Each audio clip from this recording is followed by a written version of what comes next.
I'll confess, I thought the Cowboys had a chance to be a playoff team this year. That said, I always hesitate to buy into a team coached by Jason Garrett because let's face it, his history is not very good. Far more mediocre to bad seasons than really good ones. And then when you look at the way 2018 was shaping up, you got the Dan Bailey release, you've got the illness with Travis Frederick where he's going to be out of action. You really wonder, okay, now you got Zeke coming back from the suspension, but how's he going to be? How's this team going to be? Dak didn't really show much progression in year 2 from his rookie year. How is he going to be in year 3? Some of the flaws you see in Jason Garrett's play calling, it's not hard to understand why people are hesitant to buy in. And especially early on in the year, I'll admit I was totally on board with the firing of Jason Garrett because I really didn't see why he was getting so many opportunities from Jerry Jones, why he was getting so much faith from him. I didn't think he had really done anything to deserve it. And when you look at the early season results, it's certainly easy to understand why. I mean, they were 3-4 heading into the bye. They didn't look good. They looked lost. They looked a mess. Like, why would you really buy into them at this point in time? I don't know why. You would. And a lot of other Cowboys fans, were sitting there and calling for Jason Garrett's head too, and frankly, as they should have. But it is amazing how things can change during the course of a season. During that bye period, you had the Amari Cooper deal go down, and giving up a first-round pick for a guy that had only established himself at best in the league as a middle to high-end number 2 wide receiver felt like a really stupid, foolish, panic type of move by the Cowboys. Felt like Jerry Jones striking again and making a really dumb deal. That's what it felt like. And then you get to that Monday night game against Tennessee after the bye and the Cowboys lose. They're sitting there at 3-5. Yeah, Cooper looks okay in that first game, but is it really going to matter? They're 3-5. What the hell do you think they're going to do the rest of the way? Well, they got hot. That Amari Cooper deal changed everything for this team. It absolutely did. Well, 2 things did. The Amari Cooper deal, and then this team deciding, oh, wait, Leighton Vander Esch is a fucking stud. Let's put him in the lineup more. Good things might happen. Oh, you got to think? Between those 2 decisions, those 2 moves happening, one internal, one bringing somebody in external, all of a sudden the Cowboys found their rhythm and they got really hot.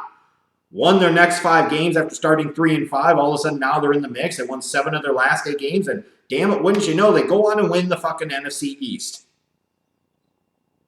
How about that, huh? Kind of follows the trend of Jason Garrett. 1 year good, 1 year bad. 1 year good, 1 year bad. Well, this apparently was a good year. Winning 10 games, winning the division. You're a Cowboys fan, you got to be pleased with it. That season played out the second half of the year because that's what you're wanting to see. You were wanting to see this team piece it together. Or if not, Jason Garrett be fired. And even if they didn't piece it together, you really wonder if Jason Garrett would have been fired.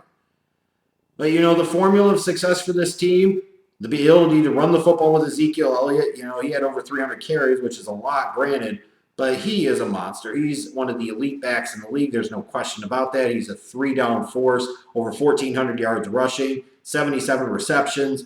So he's a guy that you can count on in all situations, in all portions of the game. He is their identity. He's their rock. You look at Amari Cooper in his games with the Cowboys. He had over 50 catches, over 700 yards, and 6 touchdowns. Like, he looked like an entirely different dude than he ever had been in Oakland, frankly. Dak Prescott had a solid year. I don't know if we'll ever really label Dak as spectacular, but he had a solid year. Almost 4,000 yards passing, complete over 67% of his passes. Not a ton of big plays, but man, they were good enough. Especially with that defense that I feel like is kind of underrated. You talk about a team that's top 5 against the run, top 10 in total yards allowed. You got Leighton Vander Esch came in and he tore shit up when he was given the opportunity. DeMarcus Lawrence had another good year, 10.5 sacks off the edge.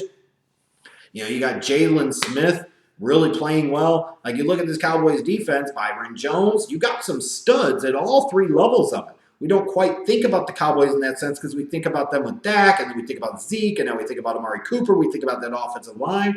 But damn it all, their defense under Rod Marinelli deserves a lot of credit because they've been pretty good the past couple of years. They most certainly were this year. And a big reason why this team made it to the playoffs. One of the most impressive performances I saw all year was their performance against that really hot Saints team, and they shut that shit down. Like, there was a point in time up to that game where the Saints looked like they could be unbeatable. They looked like they could be unstoppable by not just by anybody in the NFC, but anybody in the NFL.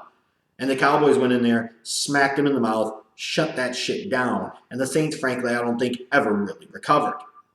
They never recovered.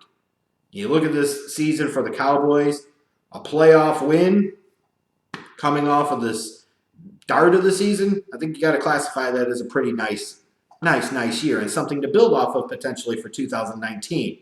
You look at their draft class, Connor Williams started inside on the offensive line. Michael Gallup had some nice moments, but he's a rookie wide receiver. We'll see what he does. Leighton Vander Esch was a stud. No question about that. He just was a stud. So at least they've gotten some contributions out of that draft class. And it's funny, for all these Cowboys fans that wanted a wide receiver like DJ Moore, especially Calvin Ridley at 19, I think things worked out pretty well with Leighton Vander Esch. I'm just saying. And what's weird about this Cowboys team now and this organization now is they've got almost $50 million in salary cap space. Like, this Cowboys team actually legitimately has salary cap space. I don't even know what to say. They're not up against it in terms of the salary cap. What they do this offseason is going to be critical. Are they going to get reckless and get ridiculous and put themselves right back in a hole? Only time will tell. You would assume, they're going to bring back DeMarcus Lawrence on a long-term deal. You would think that was a given. It was really surprising to hear Jason Witten wanted to come back and play for another year. They gave him a year and $3 million. Doesn't hurt that much, I suppose. It's just really awkward. Witten goes to Monday night to then come back a year later. I guess he didn't really like the Monday night football experience after all. On this team, if they want to get creative, they can get rid of $5 million off the books by cutting Allen Hurns, which I would expect they would do. Sean Lee, this team has a fascination and obsession with Sean Lee, but the dude's hardly ever healthy. Leighton Vander Esch is a stud. Jalen Smith is a stud. You're good at linebacker. You can send Sean Lee packing and save $7 million on the cap, and use that money to reinvest by bringing back role players like David Irving and maybe Cole Beasley, Tavon Austin. You look at this Cowboys team, they're sitting pretty well. They've got some salary cap space. So one thing I would say to Jerry Jones is do not feel the pressure to have to give Dak Prescott a big money deal. If you don't have to, don't. If he plays well this year, you can always franchise tag him. I implore you, don't put yourself back in another situation by paying A, less money to a B or C level player. Make Dak prove it, make Dak earn it, and the fact is he hasn't proven it yet, and he hasn't truly earned it. And there is no reason to bid against yourself right now, Jerry Jones, and overpay for Dak's services to the tune of $30+ million a year potentially when you just don't have to yet. Don't cross that bridge until you absolutely must, until you absolutely need to, because it's not going to do you any good. It will only create more of the same problems you've had in previous years. You should be taking advantage of the fact that you've got a quarterback still on his rookie deal for another year, not sitting there and trying to lose that advantage when you don't really need to. Just don't do it. Now, in terms of offseason team needs, you would look at a top need perhaps being safety, and you're going to hear them talk a lot about bringing in Earl Thomas. Earl Thomas, Cowboys, we've been waiting for it to happen for a couple years. I'd be stunned if it didn't happen.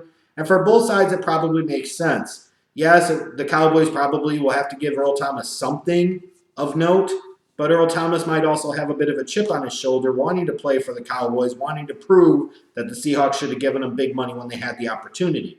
That feels like a natural fit. I think everybody's waiting for that to happen. I still feel like they could use some more help at wide receiver.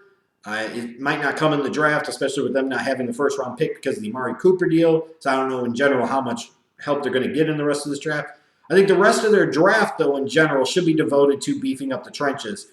Defensive side of the ball and a little bit on the offensive side of the ball, specifically right offensive tackle. Because I don't know if you're sold on Lyle Collins long-term.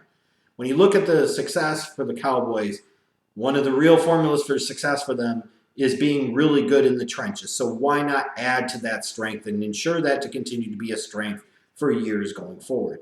This Cowboys team was pretty good last year. That's how they ended up. If they build off of that momentum, they could potentially be even better in 2019 with a quarterback playing in the last year of his contract.